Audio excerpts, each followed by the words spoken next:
I'm really quite excited to see if anybody's going to protest me here today. But I kind of doubt it. Full disclosure, my one big idea today is not completely novel. Some people have beat me to the punch, so I just want to kind of re-emphasize it. First, I need to tell a story. Freddie Gray died on April 19th, 2015. His funeral was on Monday, April 27th at New Shiloh Baptist Church in West Baltimore. That afternoon and evening saw the unleashing of generations of anger and frustration across the streets of Baltimore, the likes of which had not been seen since 1968. And I'm actually old enough to remember those days as well. Some of the images on CNN that evening included groups of people streaming in and out of Mondawmin Mall, looting the stores in there. It was traumatizing on so many levels.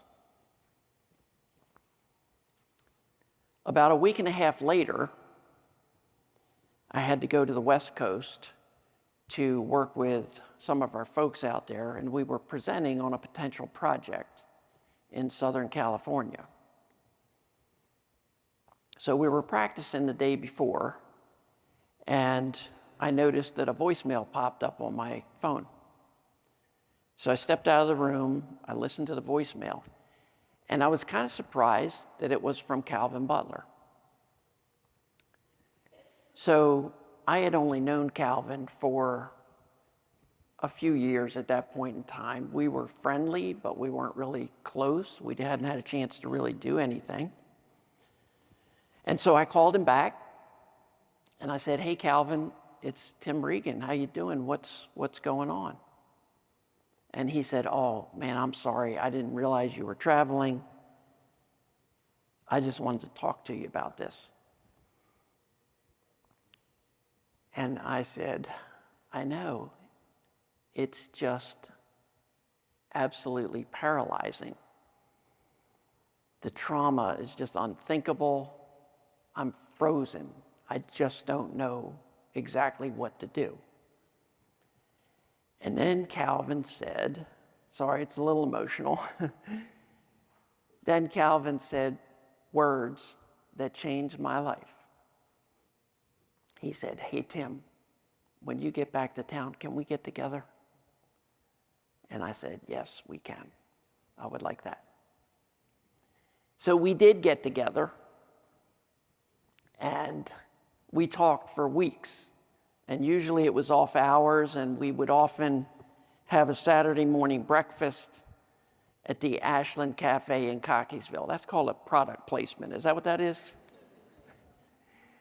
And we would sit there and we would scribble on the placemats and on the napkins and just throw ideas around. Nobody was bothering us, and we just worked at it. And we thought about our communities, and we thought about history and how we got here. And, we kind of both understood the sort of ugly history that developed and created our isolated communities. But, we're both business people, and it was like, well, we can't go backwards. We can only go forward. It's important to understand history, but you cannot change history. And so it's all about, well, what are we going to do now? So what he and I decided is that we wanted to try a new model that would really attack the suffocating isolation of some underserved neighborhoods. We felt like that was the root of the problem, the fact that they were pretty much stuck inside of boundaries. And so we hatched an idea called Touchpoint Baltimore.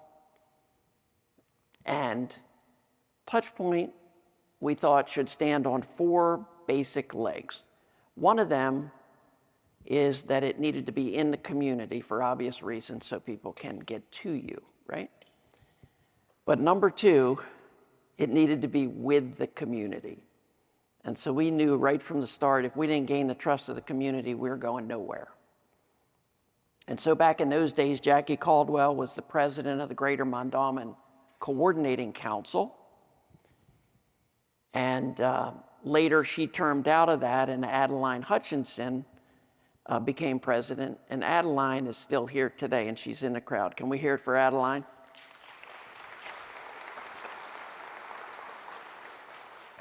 But Adeline has a whole posse because the Greater Mondawmin Coordinating Council is 8 neighborhoods that make up that entire part of West Baltimore.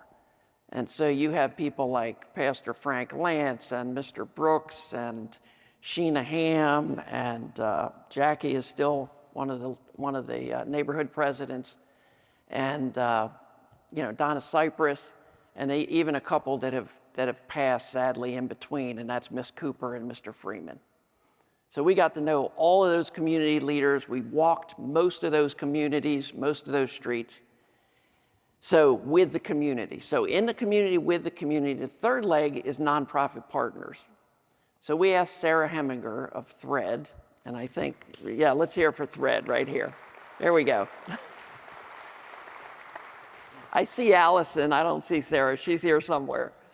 And I asked Sarah personally, hey, how would you like to move into our new facility called Touchpoint, rent-free? And she's like, well, I don't know, let me think about that.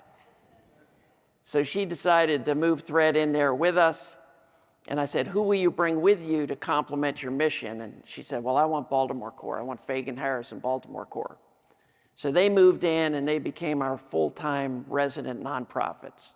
We also worked, and still do, with Joe Jones at the Center for Urban Families. They have their own facility. Yes, let's hear it for Joe. So they have a beautiful building 4 blocks down the street from us. So that's Touchpoint. So that's 2016. We had a formal opening in 2017. I do think that we're making some progress. The 4th leg that I haven't mentioned yet is ongoing corporate involvement. And so Calvin and I thought that Whiting Turner and BGE people should have an opportunity to get involved firsthand. You know, it's not about writing a check. It's like jumping in. Let's see what we can do.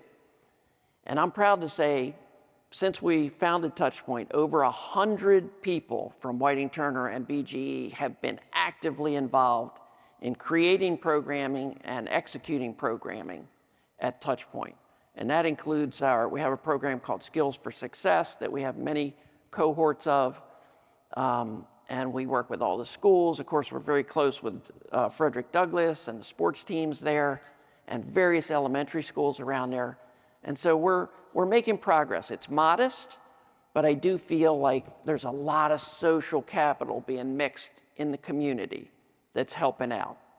And so we have high hopes for the future. So let me go to a different topic, related but different. And I want to talk about the village at Mondawmin, and then I'm going to wrap up with my one big idea. So I spent a lot of time at Touchpoint, and people say it's my Midtown office, and it kind of is. And so when Target closed in 2018, I could feel the angst of the community. And, it was just kind of devastating to lose an asset like that. And, just feel like, wow, we're not worth that. And so it was hard to take. And then the building sat there for a couple of years, which made it kind of even worse, started looking bad. So at Whiting Turner, I'm kind of a crazy idea guy. Our chief operating officer down here, Tony Moog, he keeps me in line when I come up with crazy ideas. But I was secretly thinking, I wonder if something good could come from that. So one day, fast forward, I can give you details later, but fast forward, I went home one day and I said to Joanne, I'm like, how do you feel about you and me buying a closed Target store? Well, it was an interesting conversation, but when it finished, she was 100% in, and we bought that Target store. Thank you. And I'm proud to say that we're developing the village at Mondawmin. So let me just tell you real quick what that is. So you know what a Target box looks like. So, you know, we tore it up. I mean, we totally tore the thing up. It looks totally different now. And in the back, we're going to have an elder care health center called Program of All-Inclusive Care for the Elderly. We're going to have a huge workforce development component. We're going to have a primary care development, so people in that neighborhood, many of them for the first time, will have a primary care doctor that they can walk to, right? We're going to have a child care center. We're going to have a touch point center 3 times the size of the one we have now. Whiting Turner's going to have an office there. And maybe most fun, out front, there's going to be a row of retail businesses and a beautiful plaza to sit in where you can sit and have a cup of coffee or a sandwich. These will mostly be local entrepreneurs, local Black-owned businesses that will proudly be growing their business in West Baltimore. And more importantly for me, you know, the truck driver's son from Northeast Baltimore, that young kid out of that neighborhood will be able to walk up to one of those stores, look at that entrepreneur behind that counter and say, I want to be them one day. So that's the village at Mondawmin. We're very excited about where that might be going. Thank you.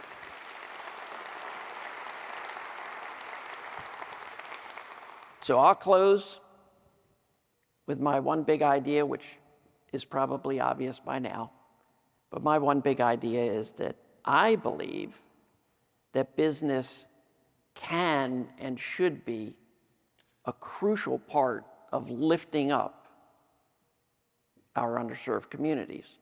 And more specifically, I believe that business leaders, and sometimes pairs of business leaders like Calvin and myself, if they will focus on a, let's say, specific geography, they really, really can make a huge impact if they will commit the time and be in it for the long haul and create the kinds of relationships that we have, Adeline and myself, with the entire community. That can really, really break some isolation. And I think that's a model that we should pursue further. Thank you so much.